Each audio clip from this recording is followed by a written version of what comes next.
What's up, agents? In this video, I'm going to be telling you the hidden fees at brokerages that most agents don't know about and don't really see until they get their commission check or their statement and wonder where all their money has gone. So, stay tuned.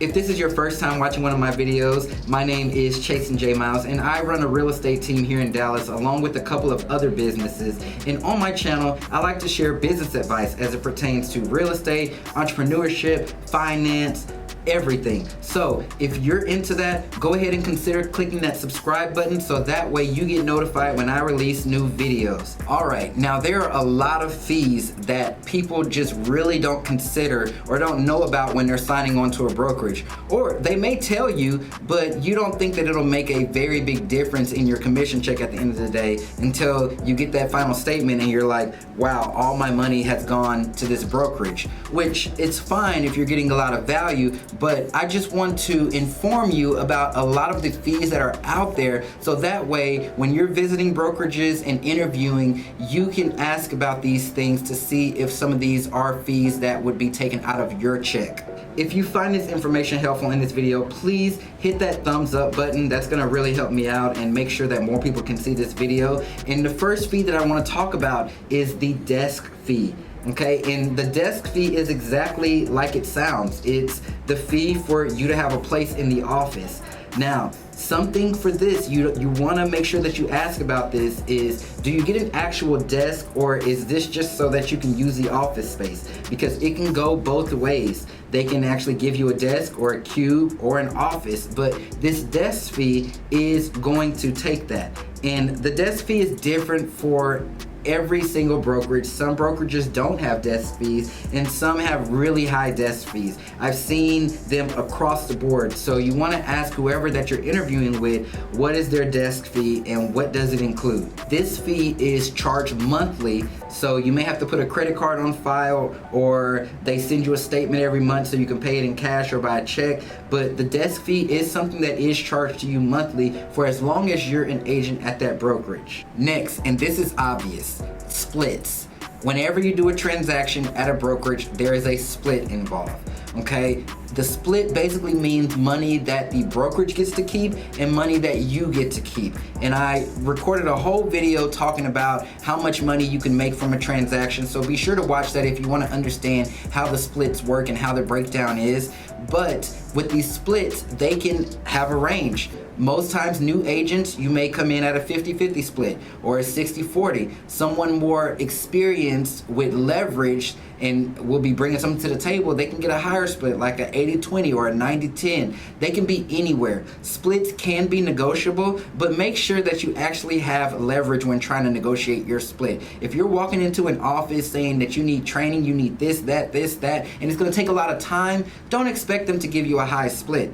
Or if you're deciding to go to a firm where you're getting 100% split and they don't really make a lot of money off of you, just think about what you're going to receive as an agent there. So don't get caught up on the splits, but they do exist and they come out of every single transaction. Next, another common thing that we're seeing a lot with brokerages, especially as brokerages are getting more virtual and more cloud-based, are review fees. Okay, now these have been around for a while and they've gone by different names at different brokerages, but it's essentially the fee that you pay for someone to review your paperwork. Make sure everything is good, make sure you have all the signatures, that you can't get sued, things like that. There's the review fees. They can be anywhere. They can be very low, they can be a dollar amount, or they can be a percentage. At the firm that I'm at, our review fee is only like $25. So it's not too much.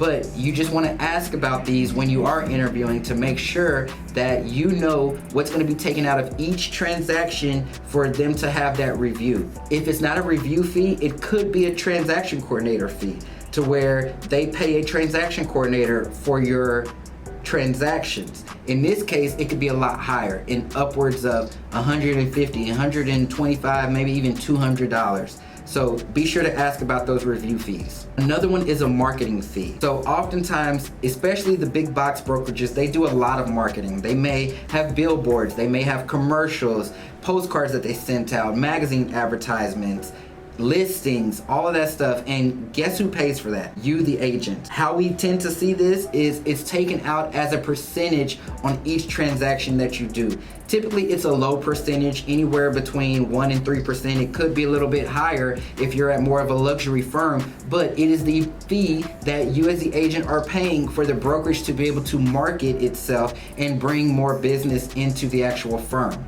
The unfortunate thing about the marketing fee, unless it's actually paying for your brochures, your signs, your pamphlets, your photos, you may not really know where that money's going. And so you're paying that marketing fee on every transaction when you probably didn't use any of the marketing. So just ask about that when you're interviewing around. Another one is your startup and onboarding fees. A lot of brokerages have these, and it is essentially the fee that you're gonna pay just to join the brokerage. Okay, it can be disguised as an access fee or a fee to get you uploaded on all the systems. It can be your first month's desk fee, whatever, but sometimes brokerages will include things with that. They may give you your first set of business cards, your name tags, things like that, technology, your website. All of that will be in your full-on onboarding fee. And there can be a range for this. For example, the brokerage that I'm at currently, that fee is only $149. I've interviewed around at other brokerages where that fee was like $375.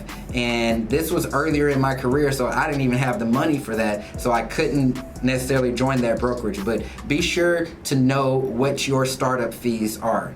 Next, there's copies and faxes, if anybody does that. I think that this fee is so ridiculous, but you'd be surprised at how many people still charge you to use their fax machine, to use their copy machine, to print in color, things like that.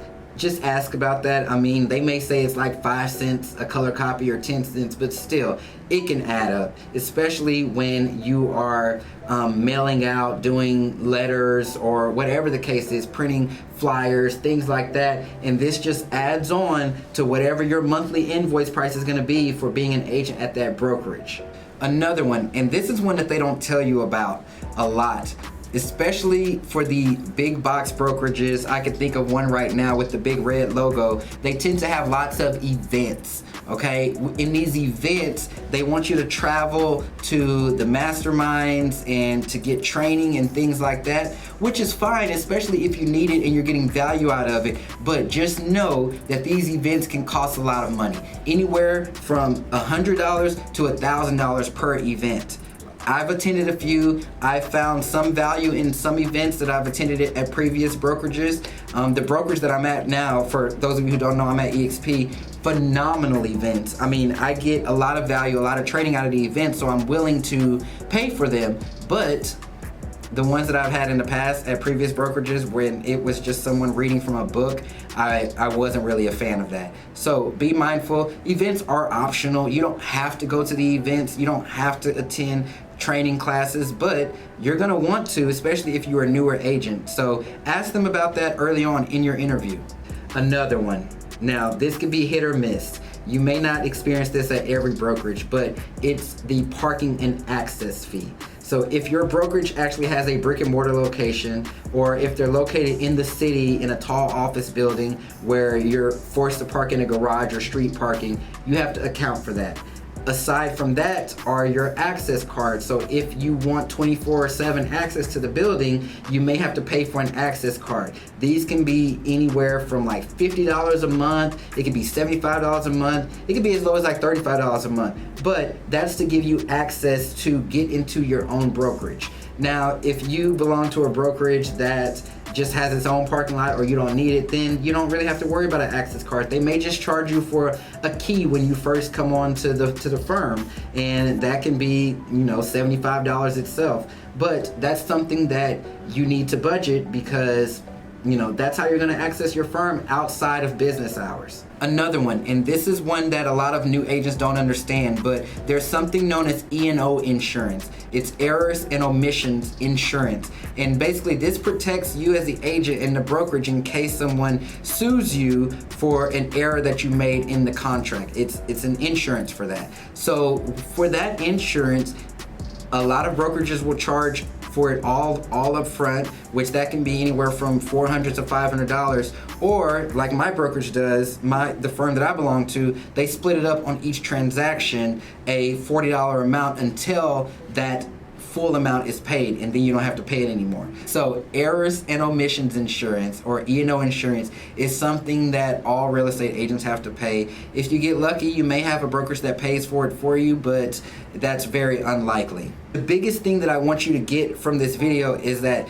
these fees can cut into your bottom line. So again, if you've watched that video where I broke down the transaction of how much you take home from a commission check, you're going to want to subtract all these fees from that number so it can get even lower. And I'll link that video here so that you can watch that and understand how this really works. But these are very important for you to understand because you have to know where your money is going. You have to be able to track your finances so that way you can plan on how many transactions you need to do to hit the income goal that you want to hit. Thank you for watching. Hit the subscribe button, leave me a comment down below, and I'll talk to you soon.